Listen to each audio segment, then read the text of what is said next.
I'm here with Jim, and he's wrangled cows in the past, and he's now a gator trapper, full on here in Florida. How's it going, Jim? It's going all right. How are you? Oh, good, good. And you were just telling me how you harpooned some gators, but you trapped gators before, have you? Yeah, 4 years with the FWC. It is FWC. What's FWC? What's that? Florida Fish and Wildlife. Oh, okay. So you trapped with Florida Fish and Wildlife. Yeah. And they gave you some permits to catch gators, large gators, like Yeah. over 12 foot long. Right? Well, some was 5 foot, 4 foot. You don't never know what they're going to be. If they were a menace. Yeah. And you would go Yeah, out there and nuisance get them. gator. And you would get them live, would you? Yeah. You wouldn't shoot them with a bang stick or anything like that? No. You would catch them live? Yeah. So could you go through that process, or how you do that? Well, I've got lungs out of beef, cows, deer. It doesn't matter.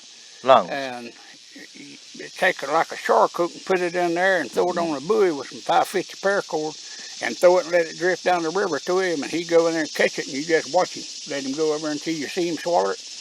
And then you go up there and get that buoy and just kind of snatch it, and it'll hook him. And then I'd put him up, and usually I carried bull ropes like we used to rope cows with. And I'd put it over that buoy and pull him up till his head come up, and I'd throw that bull rope around his neck and seize it. Once I got that bull rope on his neck, he was caught. It didn't make no difference. And I'd pull him over the bow of the boat and get their mouth up there, and I'd push it down and tape it up, and then pull him up and take duct tape and tuck his eyes up. And most time when you do that, it's about like you hit him in the head with an iron. You know, he's done. And I've caught out the Lord God, I don't know how many. And they can't resist the lungs of the cow. Cow, or pork, deer. hog, deer, it don't matter. Pork, but the lung. Lung. Because it's so bloody, is it? Well, no, it's buoyant, and it'll float on top of the water like a cork. Oh, Yeah, the lung floats on the water then, because it's buoyant. Yeah. Yeah. And those gators can't resist that. No. No. If it goes by him and he smells it, he gonna fix and swallow it. Okay. And I used to, back in the early days, I'd buy women's pantyhose, knee-high pantyhose, and I'd put chips of styrofoam and cut up chicken, deboned chicken, and put it in there and pack it. And that styrofoam make that chicken float, but it ain't good as long. And I've caught a pile of them like that. Oh, okay. You know. So using styrofoam and chicken inside of a pantyhose. Pantyhose. Yep. Wow. Okay. And I caught a bunch like that when I first started, and I got tied up with some people over here at Wasissa that limestone meat, and I'd go over there and dig through the gut buckets and get liver or lungs off of cows, hogs, whatever it was, and I'd get me a 5-gallon bucket full, and I'd go to the house and cut it up. Then I'd freeze a bunch of it, and if I had gators to go catch, I'd put some in the ice chest on ice, you know, so it would stay good. And go out there and throw it on them, and I caught a pile of them. We went down to Swanee one time and had a permit for 2 12-foot gators, and I caught both of them alive and drug them in the boat and tied them up and stuff. And one of them I had me and my stepson and my second cousin, or first cousin. That damn gator, I taped his mouth shut and his eyes shut, and he like to knocked all 3 of us out the boat. That son of a gun went crazy, and I ain't never had one do that. And I've been over, I went to a cow pasture. They called me, and there was about 11-footer over in a cow pasture chasing the man's calves over there in Live Oak. So I had to drive slap from Perry to Live Oak, and I got over there, and they were surrounded with trucks and had him at a cow pasture. And I walked up behind him and just roped him like you do a dang cow. And then you got on his back, did you? And take his mouth? I used to keep like a wet t-shirt or a towel or something and throw over his eyes. And usually they'll lay still and you can get on him in and tape him up and do. Doesn't like to be blind, just like an animal. I crawled on that scoundrel's back, and he like to broke both my legs. He went in a death roll across that cow pasture, and I was hollering, my boys, get this SOB off of me, because he is killing this old man now. And So, is that but that yeah, the worst time you've had with a pissed off gator? Was it? well, that's one of the worst that I had. That one, and then I caught another one. I caught two, and they was both 9 3/4 foot. Mm. And I caught one. He chased me down the road, but he couldn't run fast enough, you know. And I roped him, and we got a snare, and I built some snares with cable snares and rope through PVC pipe, and I'd put it on his nose and I'd snatch it, and it'd lock up just like a coon snare, and shut his mouth.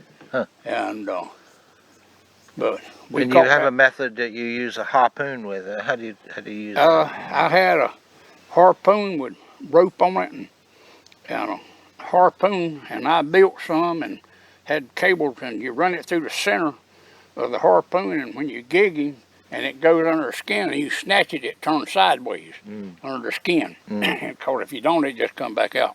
And I built a Is bunch the of harpoon, the head of the harpoon, does it have like teeth?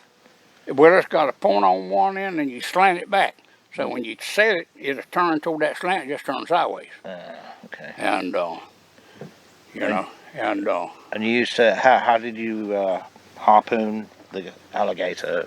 Was you in a boat? yeah, yeah. You were in a boat and you caught up to the gator and then Yeah, threw the harpoon? Well, I run up to him, and he was going off in the river about like that tree right there, and I just throwed the harpoon and stuck him right there. in the neck. And yeah, he was 12.5 foot. And I pulled him up and put a bull rope over the buoy and pulled him up, got it over his head, and my boat was at 15, wouldn't even pull him up the river. Some folks come in there and were sitting. There was a boatload and a pontoon boat sitting there watching me. And they hooked to my boat and drug me and the gator all the way up. And I had, when I got to the hill that day, I had 2 9.5 footers and a 12.5 footer. And that 12.5 footer, 4 men couldn't put him in the truck. And luckily, a guy was down there with a boom truck working with a gas company, and we hooked a cable on him, and that's the way I loaded him. So they're probably about 300 pounds, are they? Or No, that gator probably weighed 550. 550 pounds. Yeah. Biggest one I ever caught was 1,200 pounds. He was a monster. I filled 200 coolers full of meat off that one gator. Now, are you going to hunt some gator this season? No, There, Jimmy? no. If I get ready for one, I'll just go poach him. Okay. I'll just go get me one. Yeah, exactly. You know. And I ain't Well, I won't tell anybody. Yeah, I think we should have open season, where Yeah, anybody could, matter of fact, I anyone think and everybody. No, it ain't everybody. You have to go to the tax collector's office and apply for a permit, and it costs you $262.50 if you're a Florida resident. Yeah. If you out of state, then it costs more. But that's a lot of money for, for most people. But if you get 2 permits and you catch 2 10-foot gators, you made your money back, plus got a pile of damn meat to eat, if you like to eat it. Yeah. And, Well, you got to have a boat too, and you got to have a truck to carry it, back. Well, you got to have a means or have some people to help you load it. We got permits a few years back. We had 4 permits. Is the $270 for 2? Yeah, 2 gators? tags. 2 tags, okay. Yeah. And you can only get 2. Yeah, 2 gators. Yeah.